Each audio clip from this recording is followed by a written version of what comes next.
ఎవరైనా సరే ఆరోగ్యంగా ఉండాలంటే శుభ్రత పాటించాలి. మరి శుభ్రత కావాలంటే ఎలిం ప్రొడక్ట్స్ వాడాలి. ఇప్పుడు కేజీఎఫ్ అనే సినిమా కన్నడ సినిమా నుంచి కానీ తెలుగులోకి వచ్చి చాలా సంచలనాలు సృష్టించింది. అంటే కేజీఎఫ్ అనే సినిమా ఒక బెంచ్ మార్క్ క్రియేట్ చేసింది సార్. బెంచ్ మార్క్ అంటే కేజీఎఫ్లా సినిమా తీయాలి అని ఒక అందరూ డైరెక్టర్లు కానీ ప్రొడ్యూసర్లు కానీ అనుకునే విధంగా అంత లావిష్గా ఉంది ఆ సినిమా.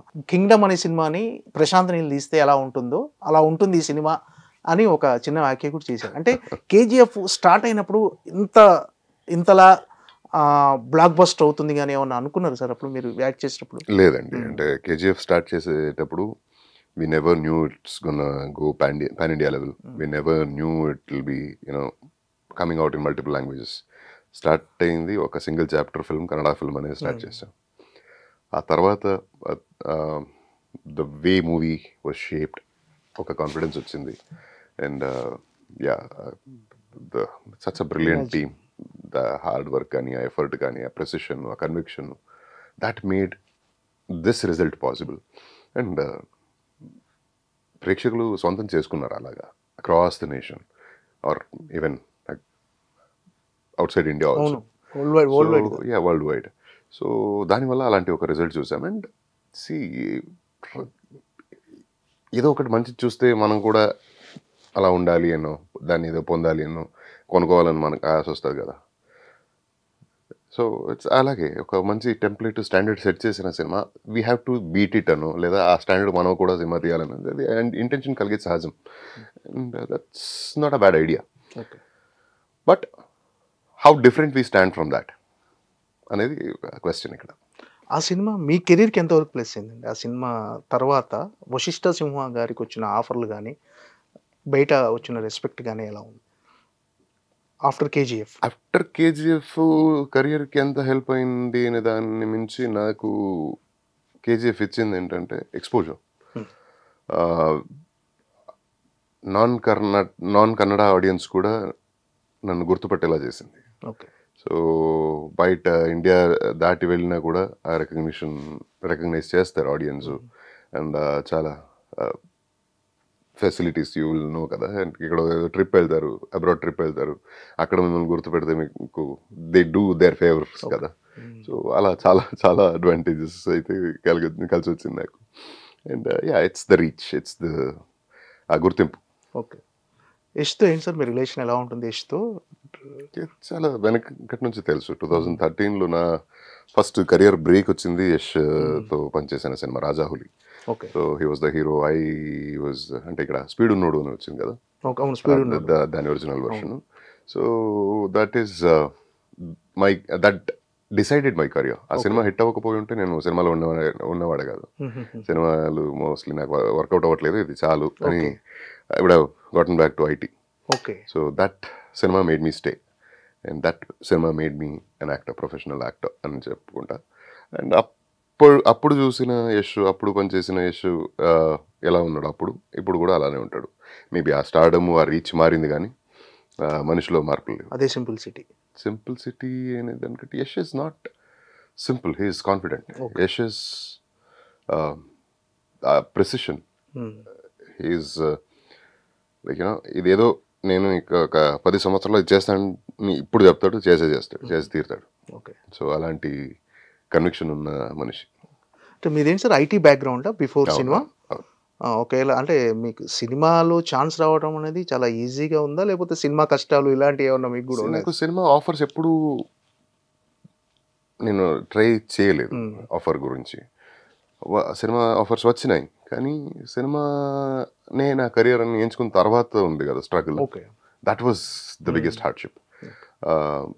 ఎవరు డబ్బులు ఇస్తారండి? Unless you're recognised actor, nobody will pay you.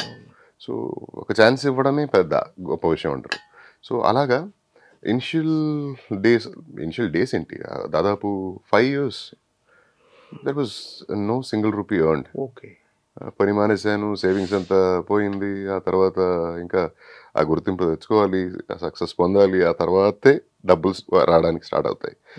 అప్పటి వరకు ఉన్న జర్నీ ఉంది కదా, అది చాలా డిఫికల్ట్. అండ్ ఆ తర్వాత ఏంటంటే వచ్చిన క్యారెక్టర్స్ ఒప్పేసుకుంటాం. క్యారెక్టర్స్ ఏదో బట్టలు వేసుకుంటూ కాదు కదా. ఒక క్యారెక్టర్కి సడన్గా బాడీ మొత్తం తగ్గించుకోవాలి, ఒకసారి పెంచుకోవాలి, హెయిర్ బియర్డ్, ఏది మన సొంతం కాదు. ఆ సినిమా క్యారెక్టర్ చేస్తున్న సినిమా క్యారెక్టర్ని బట్టే మన లుక్ అపియరెన్స్ ఉంటాయి. So you cannot live however you want, there is no freedom as such. So the challenges difficulties ఉండే ఉంటాయి, దాన్ని సొంతం చేసుకొని దూసుకెళ్తూ ఉండాలి. ఓకే. అంటే ఆ 5 yearsలో మీ దగ్గర సింగిల్ రూపీ లేదు అని కదా, ఆ టైంలో మీ స్టేట్ ఆఫ్ మైండ్ ఎలా ఉండేది? వెనక్కి వెళ్ళిపోదాం, ఎందుకు మనకు సినిమా ఇండస్ట్రీ అని అనిపించేదా మధ్యలో ఇప్పుడు? అంటే రాజాహులి రిలీజ్ అయిన తర్వాత, సినిమా హిట్ అయిన తర్వాత డిసైడ్ చేశాను కదా, this is my field of work అని. ఆ డిసిషన్ తీసుకున్న తర్వాత మళ్ళీ వెనక్కి వెళ్ళాలి అనే ఆలోచన కూడా రాలేదు. కానీ డిఫికల్టీస్ వచ్చేసరికిలా ఏం చేస్తున్నారా, రూపాయి లేదు జేబులో, ఎలా బతకాలి, ఇది ఇలానే ఉంటుందా, మారుతుందా? అఫ్ కోర్స్ మారే ఛాన్సెస్ అయితే డెఫినెట్గా కనిపిస్తుంది. ఎందుకంటే పీపుల్ టాకింగ్ అబౌట్ మీ. అంటే ఎవరో ఏదో చిన్న పల్లెటూరులో పుట్టి బెంగళూరుకి వచ్చి అక్కడ సినిమాని అడుగుపెట్టి అందులో ఒక సినిమా హిట్ అయిన తర్వాత జనాలు వచ్చి ఆటోగ్రాఫ్ తీసుకోవడము, సెల్ఫీలు తీసుకోవడము మొదలైందంటే there is something that is initiated for sure. ఇది ఇప్పుడు నలుగురు గుర్తిస్తుంటే ఇది 4 లక్షల మంది, 4 కోట్ల మంది, కోట్ల కొద్ది ఇలా రికగ్నిషన్ పెరుగుతూ పోవాలి. That is what we work for every day. And some day tomorrow will go there, will get there. అది అవుతుంది. అయ్యే వరకు కొంచెం ఓపిక పట్టు, గుడ్ డేస్ విల్ కమ్, వస్తుంది అని ఒక హోప్, ఒక కాన్ఫిడెన్స్. తినడానికి ఒక రోజుకి సరిగా ఫుడ్ లేకపోయినా రేపు బాగుపడతా అనే కాన్ఫిడెన్స్కి అయితే అసలు తక్కువ లేక ఉండే అప్పుడు. Super sir. ఆ టైంలో మీకు సపోర్ట్ చేసిన వాళ్ళు ఎవరు సార్? అంటే మీలో కాన్ఫిడెన్స్ తగ్గకుండా యూ విల్ ట్రై. కొన్ని ఫ్రెండ్స్ అండి. అంటే ఫస్ట్ ఆఫ్ ఆల్ ఆఫర్స్ వచ్చినప్పుడు ఇంట్లో చెప్పినప్పుడు ఏందిరా ఏమంటున్నావు, చూడాను ఏమని చెప్పాలి, బయట సినిమాలో ఉన్నాడు కొడుకున్నారా, సినిమాలో ఉన్నాడంటే తప్పేంద్రా అందులో, what are you been thinking అని. సో వీళ్ళకి చేస్తే వర్కౌట్ అవుతుందని చెప్పి ఊరుకుండిపోయా. తర్వాత మళ్ళీ పని అంతా మానేసిన తర్వాత ఇంట్లో చెప్పలేదు. 1.5 2 years they didn't know that I was not working అని. సో ఆఫీస్కి వెళ్తున్నా, టైము లాగిన్ అది ఇది ఏదో సొలు చెప్పుకుంటూ తిరిగాను. అండ్ సినిమా రిలీజ్ అయ్యి రాజాహులి సినిమాకి నా కజిన్స్తో పాటు నన్ను పంపాను. ఓకే. సో అప్పుడు సినిమా చూసిన తర్వాతే తెలుసు నేను ఐమ్ ఇంటూ సినిమాస్ అని. ఓకే. సో ఆ గ్యాప్లో ఏమైందంటే I had some good amount of savings, but cinema is very uncertain. Work out అవుతే ఓకే, కాకపోతే ఆ టైం మొత్తం పోయినట్టే కదా. సో అప్పుడు నేను ఐ హ్యాడ్ కపుల్ అంటే సెకండ్ థాట్స్ ఉండే. నా ఫ్రెండ్స్ కార్తిక్ అని నా క్లాస్మేట్, పల్లవిని అని క్లాస్మేట్, వాళ్ళు they were the ones who pushed me. ఇప్పుడు మనందరం కలిసి చదివాం కదరా, మనకు రాంది ఆపర్చునిటీ ఆఫర్ నీకు వస్తుంది ఎందుకు? So there is something in you, they have seen that and hence they are offering it to you. So take it up. లేదు వర్కౌట్ అవ్వకపోతే అది నీకెందుకు, వర్కౌట్ అవుతుందా లేదా తర్వాత చూసుకుందాం. మొదలు స్టార్ట్ యువర్ జర్నీ.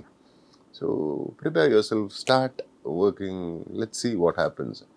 అండ్ ఆ లెట్స్ సీ అనేది and you can do it అనే పుష్ వాళ్ళు ఇచ్చి జర్నీ ఏదో స్టార్ట్ అయింది. చెప్పాను కదా, 5 సంవత్సరాల రూపాయి ఎర్నింగ్ లేకుండా ఉన్నప్పుడు పాకెట్ మనీ అంతా ఖర్చు అయిపోయింది, మెల్ట్ అయిపోయింది. ఆ తర్వాత అప్పులు చేసుకున్నాను. ఎన్ని రోజులు అప్పులు ఇస్తారు, రిటర్న్ ఇవ్వడానికి కూడా మళ్ళీ సంపాదించాలి కదా. ఆ టైంలో వీళ్ళిద్దరు నా friends, they gave their money to me, their card, salary కార్డ్ని నాకు ఇచ్చి వాళ్ళు నా దగ్గర పాకెట్ మనీ తీసుకున్నట్టుగా. సో నెలకింత అని తీసుకుని వెళ్ళేవాళ్ళు. Otherwise I have used their money.